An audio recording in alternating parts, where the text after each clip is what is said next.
Now joining us on the show, our special guest. She is making waves through the running world in all types of ways, especially in diversity and inclusion. The Running Industry Diversity Collation Executive Director Kiera Smalls is joining us. And Kiera, we really want you to tell us about your new grant and mentoring pilot program to support the establishment of a majority Black-owned running stores in the U.S. Run the Block.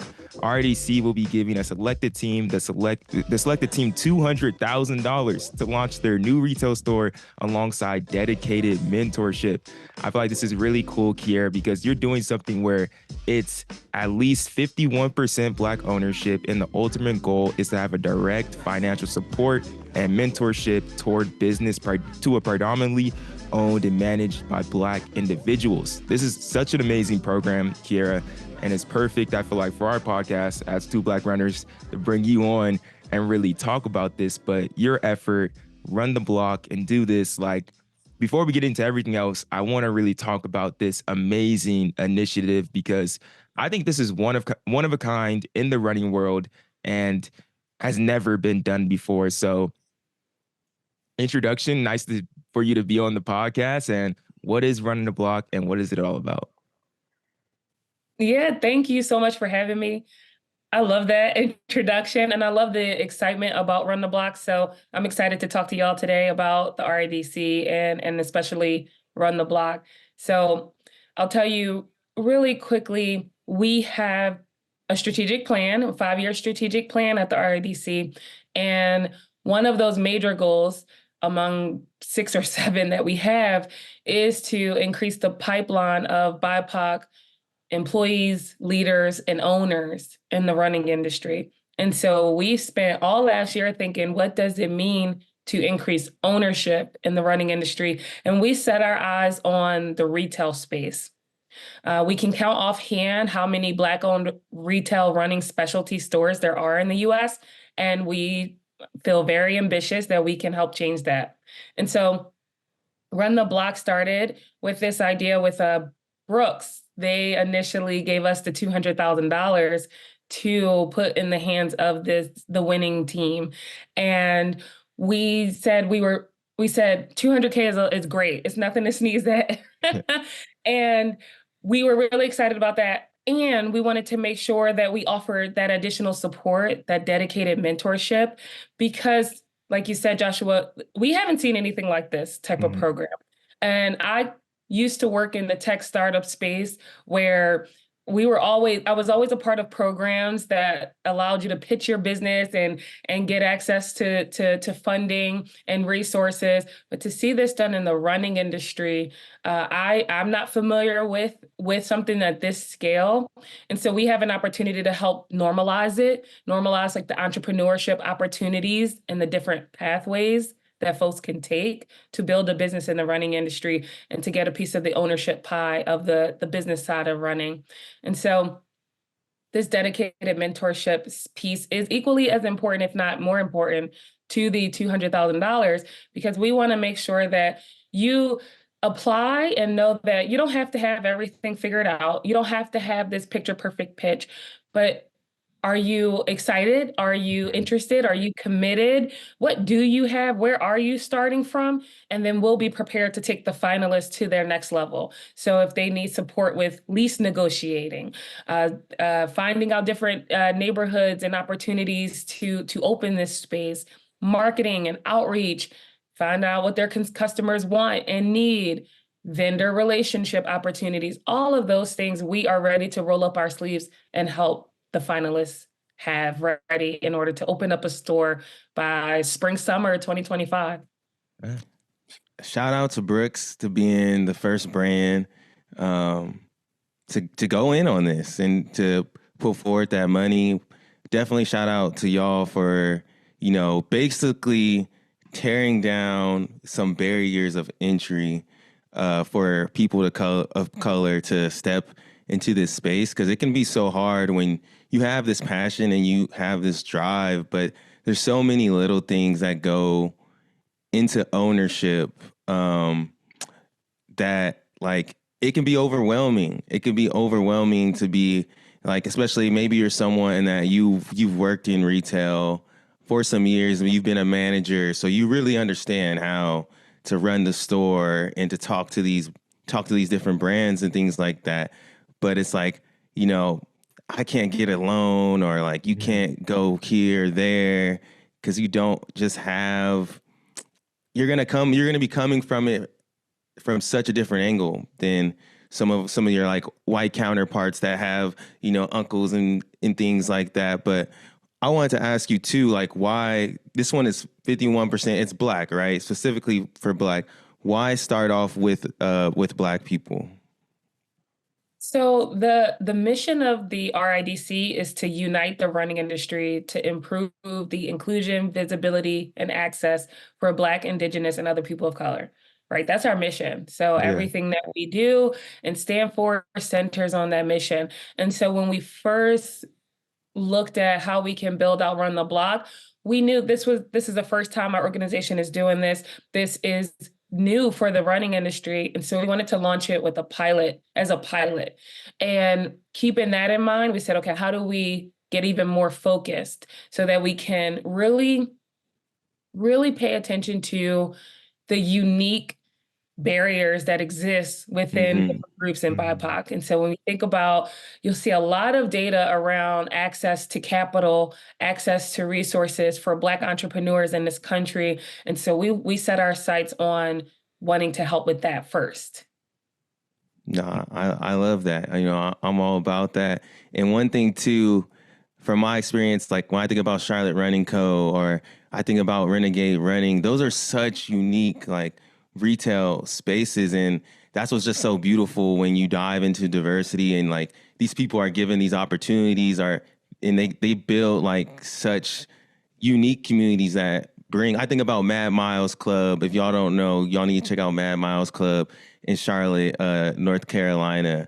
I never seen that many black people, you know, doing the electric slide before going out on a run on a Tuesday. Like I need to get out there for that. But like we build such, I guess they are unique, but they're just us. Like it's unique in comparative to like everything else that surrounds the running world. So I'm excited to just see like the passion and the vision that comes from whoever is selected, because I know it's going to be different than your regular retail running store.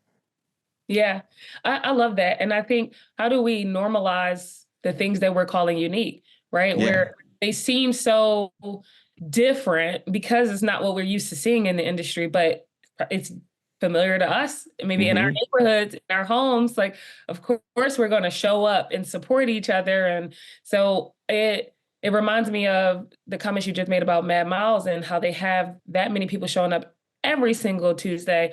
You know, I have a run club in Philadelphia, and at one point we were getting 80 women with, you know, coming out to run with us every Wednesday. And it's like, if you build it, people will come, and you build something that's relatable, that they see themselves in, that they see people who's in their world, they're mixed in with it. Like people are going to show up, and that loyalty is undeniable. It's hard to make that up or you know, fake it. Yeah, absolutely. And I think that goes into really, I really love the messaging of just like we're taking a focused approach. I think that's a great way to put it and really like focusing on what you're doing now and create everything in the learnings. Like it's absolutely, it's masterful. I feel like what y'all are doing at this moment with Run the Block. But before you even got to this, like you said, with the tech startups, has this always been a mission to be able to create this spaces for BIPOC communities? Is that really, when you got into the workforce or even before then, was that always a mission for you? Or did that really just started when you got more into the running industry? Yeah, I love that question. So I love to share that my personal mission is to connect available resources to the people who need it most. And that's regardless of the industry. So I've been in transportation, I've been in health fitness, I've been in tech entrepreneurship. And when I think about like my career trajectory, that's the through line there. Like, what are the resources that are available, or what's not available that now needs to be created? And then who needs it the most?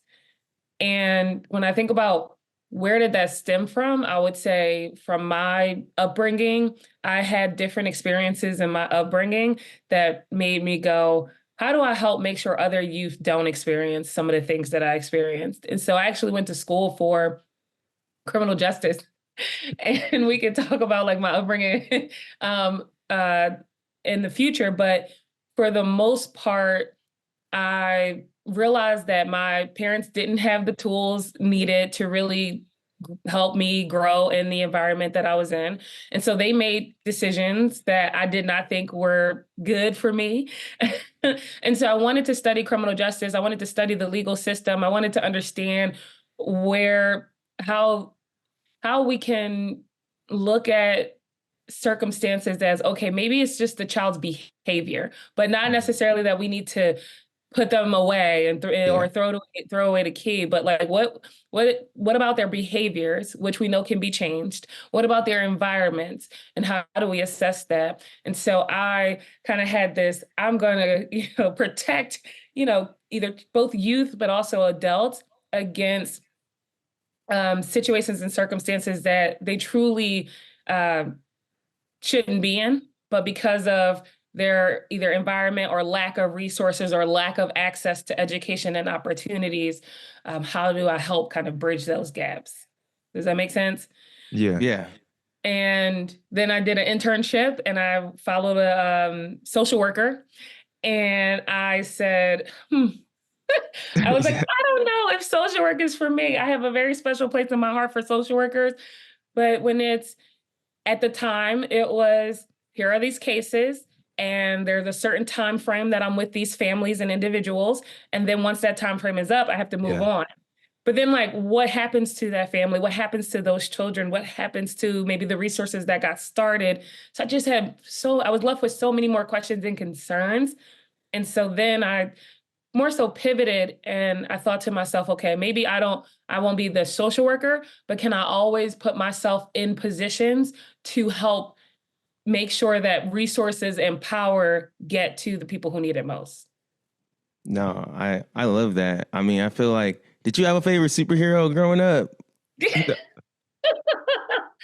I did, but I can't say like I looked at one and that's how I made those decisions. But No, I just think it's interesting because like my girlfriend, I told her like when I was growing up, like I made this like hero up called Potsman, and I drew him and stuff like that, and like looking back as like almost like a 30-year-old now, and it was like, man, like maybe did I do that because like that's how like I saw myself like as a hero or something, or like you know what I mean? Because like your description of just like being always put in your position to really connect people to available resources, that's like I mean, that's what heroes do. Like you're exemplifying trying to be, that's an admirable thing to do in whatever space. It's not about the industry. It's about serving others and helping others. That's why I just kind of like made me think about like myself in a way. I'm like, cause I've noticed that I'd be like that too. And I'd be like, man, how was I just always like that since I was a kid?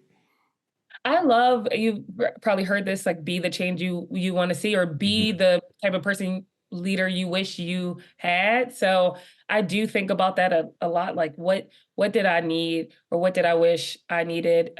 What did I wish I had, or what did I need? I think about that when I show up as a leader, having staff report to me. What kind of leader do I want to be? What kind of leader do I wish I had? What kind of auntie do I want to be to my dad? Uh, and how do I want to serve, and how do I want to be of help to others while I have opportunities to do so? What I find really interesting too is that you're now in a place where it's somewhere that's really niche. Like the running industry is very niche, but also on the in the broad scheme of things, it's large, like I don't know the exact stats of it, but the need for running stores and just running in general and the fitness side of it and the health benefits and all of it is enormous. But I don't think the running industry is talked as much as the tech industry or these other businesses that you've been in. Uh, from your perspective, just what is the need of the running industry just for more people to come in? And is that kind of why you kind of want to step in into this role and be and try to be that change there? Yeah, oh my goodness. So when first of all, how I got into running, and this will tie into that question, Mm, I I was not big into running. I didn't like do running programs in school. I don't even know I don't think we had any.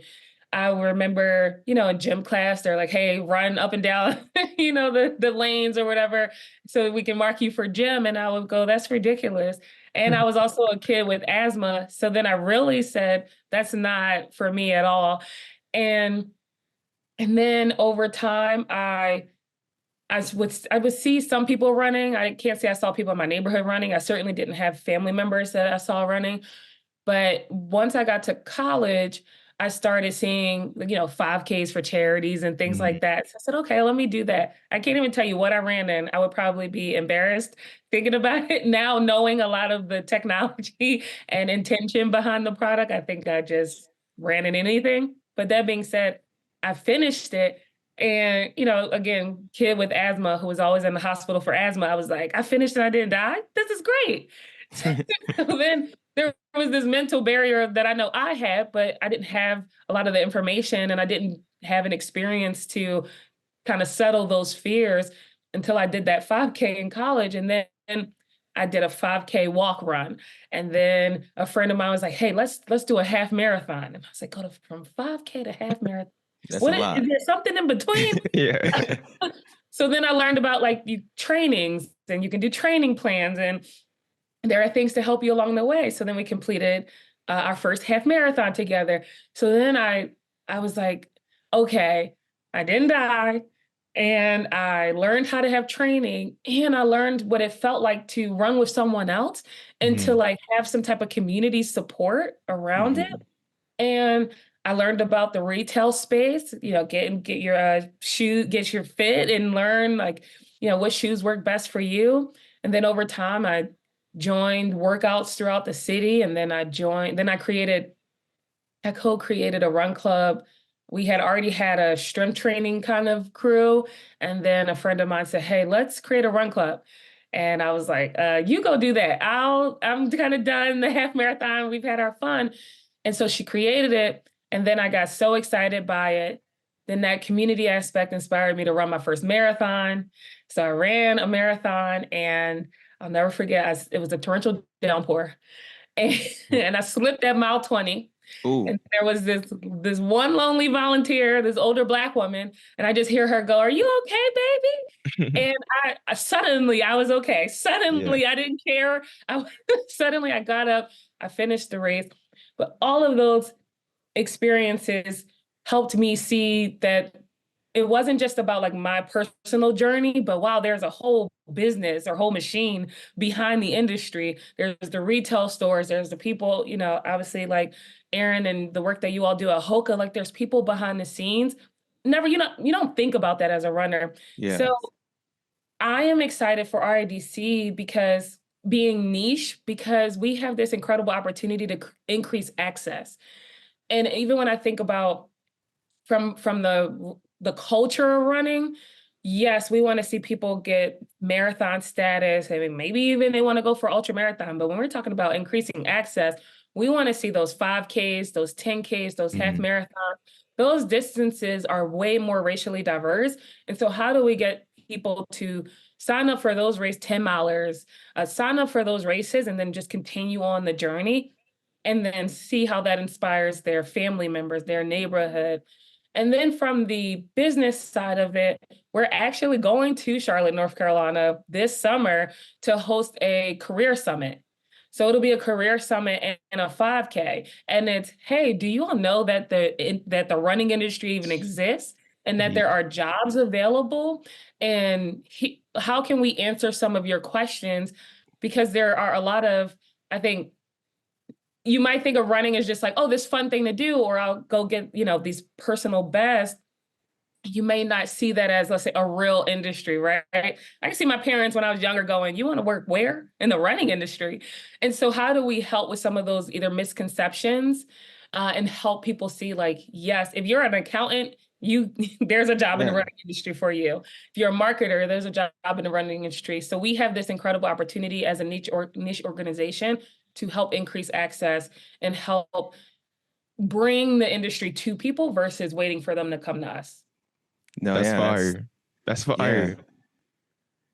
yeah. And that's 100% so needed. There's so many benefits that come from being in the run community or being involved or having access to that. Like you just mentioned, like, you know, there's monetary value, but then there's a big like health and wellness, and then there's just straight up community that comes from that. And I can, from my experience, yeah, if I never worked at a running store, I would have not known. Or even when I worked at the running store, the only reason I started to understand that there was other jobs was the reps that came in. And then I had someone actually, I just discovered this too. I just was like, this guy, Tim Ramirez, he works at Nike, but like when I was, he was on my track team before I got there, but he had like the school record in the 800, and he went on a run with us one time, and he was like yeah, like I ran professionally for a little bit, but now like I work at Nike and I do this. And I just saw it on LinkedIn. I'm like, oh, dude, this guy still works at Nike, and I was like, man, like, oh, this dude really like that really like exposed me, and like that put like an idea deep into my head that like, oh, like there's actually career in that. At that time, I wasn't thinking like, oh, I want to go and do that, but now I knew that was something that was possible. And there's so many people, like you're going to Charlotte, I'm sure there might be some, maybe there's some kid in there, maybe there's somebody like 20 years old that shows up, you know, but they're just like, I'm just here to run. And then they come to your summit and they're like, oh, wait, like I can actually go into this and I can have a career. And that's how like organically that you start seeing more retail shops like built around us, like more like races and things like that. And I guess I'll transition right now too to just like, I feel for me and Joshua, since we started this in 2019, like when we first started, we were like, man, what is like the Black running community? You know, what is that? And every year I feel like I learn a little bit more about it. I meet more people. Now we're seeing things like the 26 True come up, that the Selma Montgomery Ultra. Like, how do you feel about just the progress of the industry over the past like couple of years? I know it's not where we want it to be, but I feel like there's getting to be more visibility of some of the things that people of color are doing. I am super excited, and increasing visibility is again part of our mission. And so I'm excited, one, as a runner, and then two, as a consumer, and then three, as a leader running the RIDC. The lenses that I look through and the what I get to see is that, one, a lot of BIPOC folks, Black, Indigenous, other people of color have been running, have been around. And so I see this increase in doing more partnerships and collaboration with brands that are doing more storytelling, right? So you got, let's say, Hoka highlighting a brand, a community group that has been around for 5 years or 10 years, or that individual leader has been around for a long time. But I see us as an industry starting to increase more of storytelling. I'll never forget when the Runner's World magazines were highlighted, the features, for decades. And now, since then, you've seen this shift on a lot of these magazines and even the stories that they're telling. And so I agree with you in terms of that progress is being made, and we can always do more, and I always want to see more.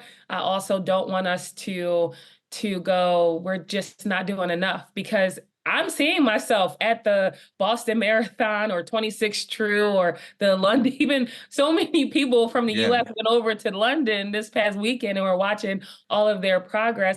But even to the 5Ks and to the trail running, I think about New York Road Runners' announcement of investing $3 million into public schools to help them be able to get into running. That's huge. Yeah. I don't know the last time something like that has been done. And so there's absolutely progress happening that positively impacts the culture of running, but then also the business of running. Man, if you guys are listening, you guys are going to need to support RIDC. We're going to talk about that exactly how people can. But before we get there, I want to talk about this as we begin to close. Kiera, I feel like RIDC, when you go onto your guys' website, if you go into your Instagram, wherever it is, like wherever you go into your LinkedIn, like it looks fresh. Like everything looks fresh. You know, like the merchandise y'all have is fresh. That's It that looks cookout sweater. I be wearing that. I mean, people be coming up to me like, "What? Where'd you get that? Like, what is that from?" And I have to like put them on game. it looks excellent. What is the focus on like the marketing and just like trying to look clean and fresh? Like how important is that? Because I think that's something great. Like you don't want to have this like because what you a lot of the work that you do is like it's the dirty work. Like it's the grind, but like you look so pristine and it's something She that's look so fresh right welcoming. now. Y'all, if y'all watching, I don't know if we gonna put it's gonna be on YouTube. I'm not even Yeah, sure, y'all but be if on you YouTube. listening, okay, yeah, no, she look fresh right now with the shirt. The glasses look clean, like braids on point. Like, I mean, I love this. I love this question, and thanks for the compliments received. There's a couple of things. One, my team is going to be so happy to hear this. So shout out to the team. We got a handful of people behind the scenes helping us with what we put out to the public. Number one, but number two, this is what's coming up for me for that question. Uh, and I think you said something like sometimes things can be ugly too. I'll tell you, there's a lot that takes place behind the scenes that people just won't know that happens. There's hard conversations. There's accountability conversations. There's acknowledging and holding space, calling people in Hmm. when they do something, and there's things that we see because we are niche and let's say at the center of it all, there's things that we see that we get to be that dot connector and connect those this is what's happening on the ground, but this is what's happening behind the companies, but this is what's happening in the media, but this is where we're going as an industry or as a country. I'm thinking about our baseline research that we put out last year. And so you have that. And then all of that at the center of it is the people we serve. And so, yeah, what you see is a reflection of who we serve. It's a reflection of where this industry is going. And we want to make sure that the industry reflects who we serve and that it remains relevant to the people we serve. And so that's why you see a lot of our images are from race events and run clubs to behind the scenes of people working on learning and unlearning. You'll see us pop up at different events and opportunities. You'll see us release resources and toolkits. You see us we just do a lot of things in service of the people that we serve. And so when we talk about progress, we also keep in mind that you may not know the progress that's happening. So how can we be that vehicle to share Hmm. the things that are happening? Like, Aaron, you celebrating 4 years at Hoka, that's great. And now you're able to talk to people. I mean, you've been able to do this, like talk to people about here's what it happened when I started as a retailer. Here's some things kind of behind the scenes that get on my nerves because we're human and that happens. But also, here's some incredible opportunities that I've had, and you can now see yourself with a future in this industry. So for us, we're like, how do we make sure other people hear your story? In addition to shouting out the podcast, like how can we have yeah. people hear about your time in the industry? Because those are the stories that are going to connect people, not just seeing the job opening and seeing the salary. They're going to want to see like, is this a place for me? Yeah, no, So I appreciate you for saying that because I've recently just been this whole year I've been more about just like you get caught up in social media and feel like oh you have to contrive some story, but like your authentic story is just like it's so powerful. It's so powerful to just share it, especially when I feel like I've been like blessed to be in this position where I'm in this industry that I'm passionate about, and I've been blessed with a voice with a voice to like speak that I don't know. Some people hear it for some reason, so just trying for sure to like put myself out there. It doesn't have to be anything like crazy or special. It's just like your your lived experience can be so powerful to others. And I'm very passionate about that. I'm in my Black Employee Resource Group at work too. And like, that's what I'm about as well. It's like, how do I make the people that are here feel like welcomed and feel like there's a place for them. And I know there's other people who look like me that are just as passionate as the industry. So like, yeah, I want them to see that, hey, like like I could talk about the struggles and things too, but we also could celebrate the progress that's Yeah. been made. For Because it sure. all matters. It all matters. I like Yes. count it all joy, is what I like to say. Because what a gift you give by sharing your story to someone who's maybe a track athlete in college but not sure what they want to do next. Exactly. Someone who has been in their career for 15 years and want to make a career pivot. Mhm. And how can we, like, they're hearing these stories and now they can see themselves. And Mm-hmm. so we just think we have an incredible opportunity. Just real quick, RIDC started in 2020, right after the murder of Ahmaud Arbery, George Floyd, Breonna Taylor. And there's a lot of conversations and a lot of backlash surrounding DEI. And, my team and I and our board, we're having a lot of conversations about this. And we recognize that DEI hasn't always been the term used to do the work we do. And maybe that's not the term used going forward in terms of everyone using these terms. But the work that we need to do, the stories that we need to uplift, the access that we need to create, the impact that we need to have, that remains the same, no matter what we want to call it. And sure. so I'm just really excited about what we have been able to do in a few short years and where we're evolving the organization and the industry overall. Well, we're about to close out right now, but I think Aaron, you had one more question. Oh, yes. Yeah. Closing out. I just want to know, we covered a lot today too, but is there a particular part of the running industry, running culture that you're really excited to attack, or I don't know, just get in there and shake things up that you all haven't gotten to touch yet, or you're in the middle of it? Ooh.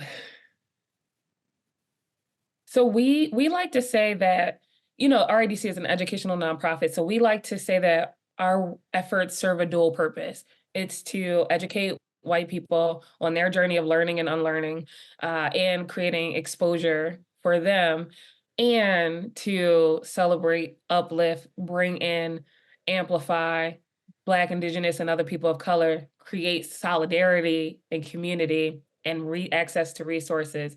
And so as I think about where we have more opportunities, I would say I'm excited about what New York Road Runners just announced in terms of the resources to younger children.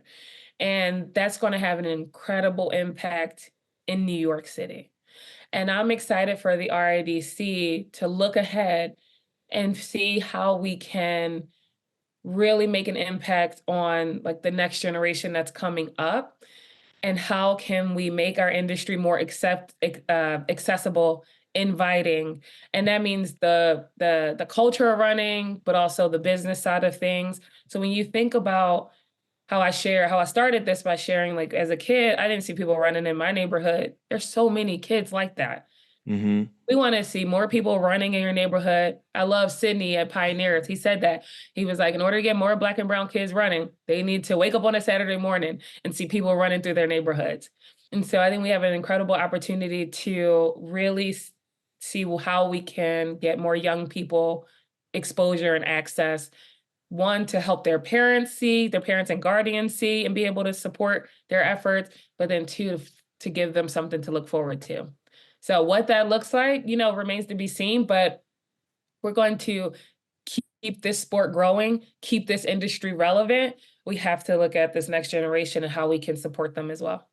I love it. I'm excited. Y'all really laying down a very strong foundation, and I'm excited to just see the ripple effects. At my maybe at my 10 years, and when I'm at 10 years in the industry or whatever, and I'm like, man, I remember when RIDC was just starting in 2020. Like, I feel like we're just starting to see, some of the effects of the things you've been going, but it's the long game. This is not like some short term, like quick turnaround thing. We got to be in this for life, to be honest. Oh my goodness, exactly. The last thing I'll add, Joshua's done a really good job of keeping us on time. The the last thing I'll add in terms of the long term, my team and board, we're also having conversations around how we need to acknowledge and recognize that a lot of the work we do may be behind the scenes stuff that people just won't see, but even also the things we share out, a lot of this work can lead some people to burnout, can lead some people to having this renewed sense of energy. And so we want to be mindful of all of that. You know, as we head into the rest of this year, as we head into an election season, or we head into more conversations against terms like DEI and why DEI is so necessary and needed, as we head into all of this, I do think about and want to hold space for people of color who may be tired, who may be like, you know what, I got to bow out in this fight at this moment. I am at this place where I have a renewed sense of energy. And so I'm like, let's go. And I want to hold space for people who may not have that. And if we think back to any movement in time, like everybody wasn't at 100% all the time. And some people needed to take a step back. Some people may leave it completely. Some people may leave and come back. Some people may be in it the entire time, and all of it. We need all of it. So I felt compelled to share that because this news and what we're hearing can be disheartening, can be troubling, can make us upset. And the work still needs to get done. And whether you need to, I think my teammate said something like pass the baton. If you need to pass the baton, that's okay. And you know, we'll keep going in service of our mission either way. Absolutely. We love that, Kiera.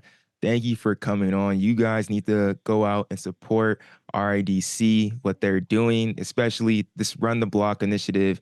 Amazing. $200,000 in order for a Black retail running store to get started.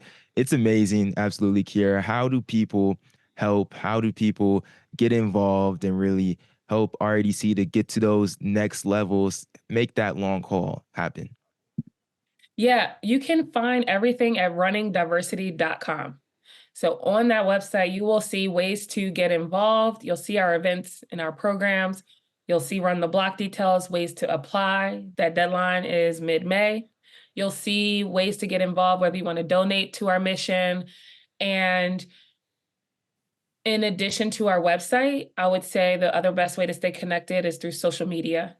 So on LinkedIn and Instagram, we're at Running Diversity, and then Running Industry Diversity Coalition on Facebook.